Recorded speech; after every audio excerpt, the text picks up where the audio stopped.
Hello students. मैं Excel में अब आपकी सेकंड वीडियो लेके आया हूँ।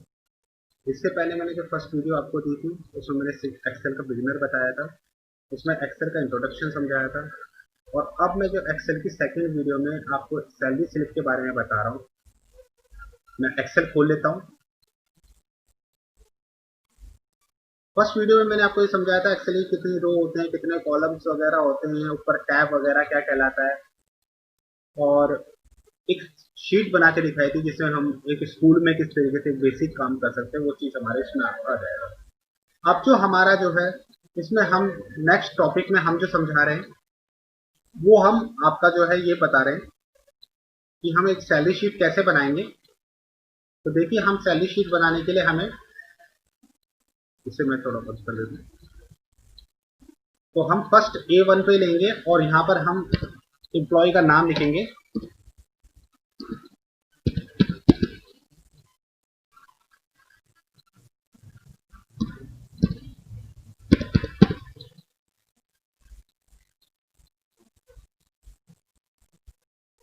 उसके बाद हम यहाँ पर एम्प्लॉय नेम ले लेंगे।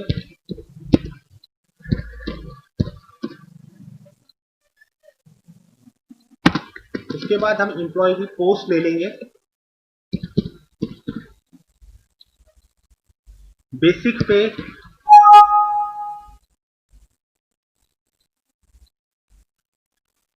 बेसिक पे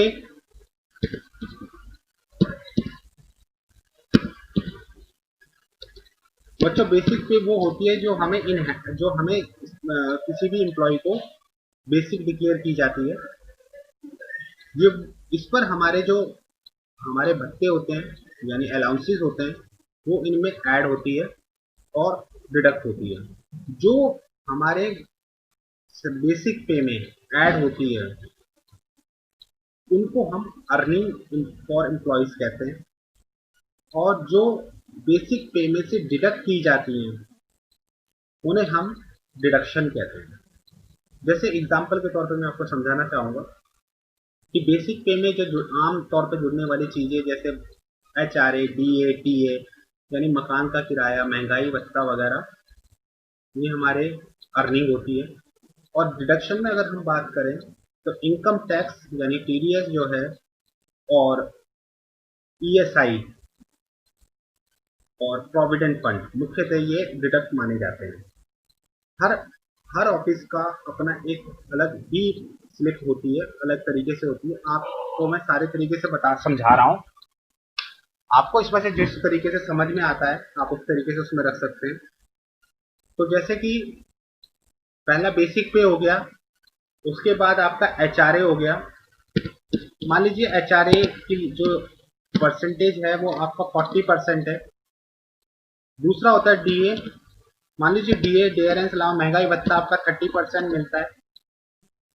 और ट्रांसपोर्ट अलाउंस मान लीजिए हमारा 20% कंपनी हमें देती है।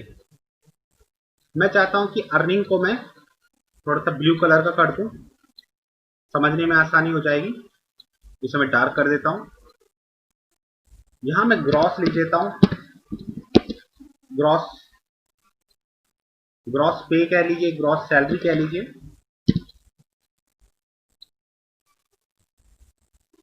इसका कलर मैं ब्लैक ही रखूंगा। इसके बाद हमारे पास जो आता है, यहां पर मैं डिडक्शन को इंक्लूड करूंगा। डिडक्शन के तौर पे इनकम टैक्स,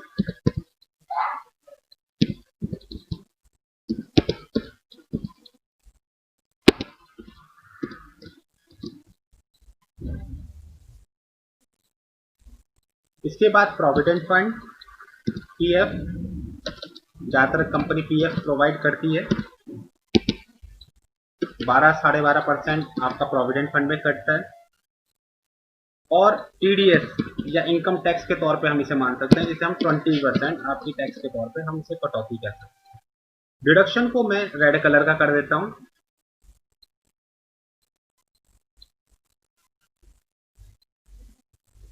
अब ये हमारे पास जो है वो सारा हमारे पास एक टेबल बन गई है हमारे पास।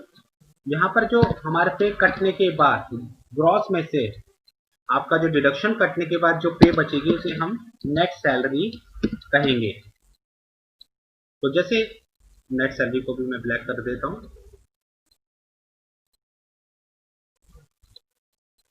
मान लीजिए सीरियल नंबर है 23, ये हर कंपनी का अपना एक सीरियल नंबर होता है। देखिए हम इसको सीधा प्लस में अगर ऐसे खींचते हैं तो ये कंटिन्यू वैसे ही चलता है, मगर अगर हम यहाँ कंट्रोल का बटन दबा देते हैं और फिर खींचते हैं तो देखिए स्टूडेंट जो बढ़ते क्रम में आया है, यानी कंट्रोल दबाने के बाद अगर हम एरो से खींचते हैं तो ये बढ़ते क्रम में आया है। यहाँ पर मैं किसी स्टूडेंट का नाम लिख देता हूँ, जैसे गीता, कविता या कोई और नाम, जॉय। सपोज ये एचआर है, ये बैंकर है और ये अकाउंट है। अकाउंट को मैं ऐसे लिख देता हूँ। एचआर की तनख्वाह में जो है 35,000 बेसिक है, बैंकर की 23 कर देता हूं और अकाउंट्स वाले की बेसिक पे 16,700 कर देता हूं। अब इनको कितना एचआरए डीए टीए मिलेगा वो कैलकुलेट करेंगे, बहुत आसान है। इज इक्वल टू का साइन लगाएंगे, बेसिक पे को लेंगे और इस पर हम स्टार का साइन लगा के 40 और परसेंट लिखकर हम एंटर मार देंगे, बाकी सबको खींच लेंगे। इसी प्रकार से हम डीए टीए निकालेंगे, सब पे हमें बेसिक पे लेना है।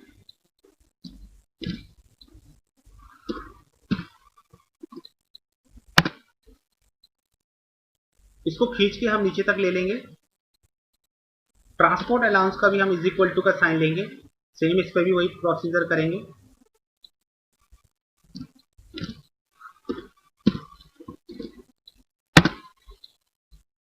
इसको भी हम ले लेंगे।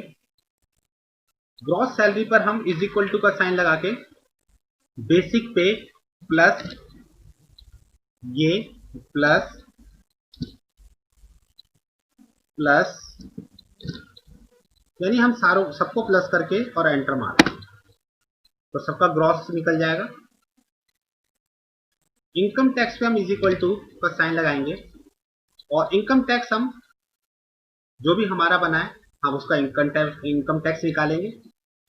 तो हमारा इनकम टैक्स जो है ग्रॉस पे निकल रहा है इंटू 15%। कई लोग बेसिक पे निकालते हैं, हम ग्रॉस पे निकाल रहे हैं। प्रोविडेंट फंड भी आपका ग्रॉस पे निकल रहा है 12.5%, 12%, 12.5%।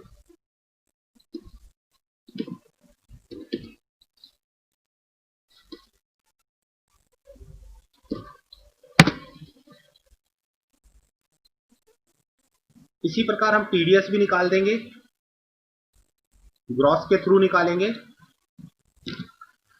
20%। इसको नीचे तक खींच देंगे।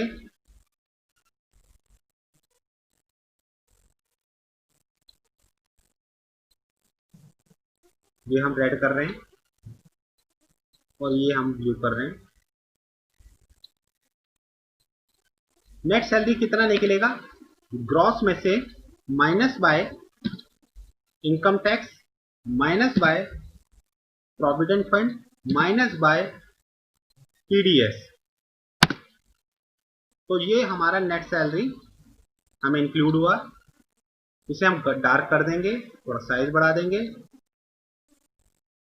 तो ये इंप्लॉइज की सैलरी की थी। हम इसको थोड़ा सा डार्क कर देते हैं, ऊपर वाले को भी, नीचे वाले को भी हम डार्क कर देते हैं और कंट्रोल ए यानी सिलेक्ट ऑल करके फॉर्मेट में जाके हम ऑटो फिट फॉर्मेट कर देते हैं।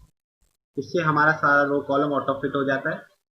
तो ये आपके सामने कितने अच्छे ढंग से एक शीट बनी है जिसे हम बेसिक की हम सैलरी शीट कह सकते हैं।